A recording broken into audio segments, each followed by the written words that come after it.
ยมันเคยมาปลูกเถื่อนอยู่กลางน้ำที่บ้านเนี่ยโอ้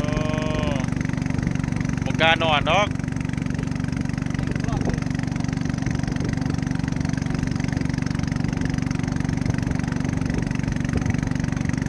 ปลูกยางพาราบ่กล้านอนนำดอกนั่นนี่ยังบ่ฮอดจุดหมายปลายทางใช่เนาะ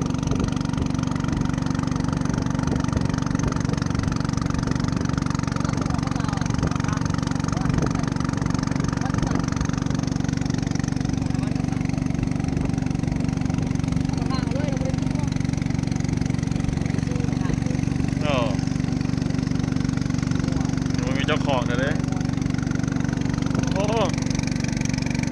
เลี้ยงงัวอยู่กลางดอนบ่ท่าล้อมหัวก็ได้มันออกข้างบ่ได้เนาะรุ่นนี้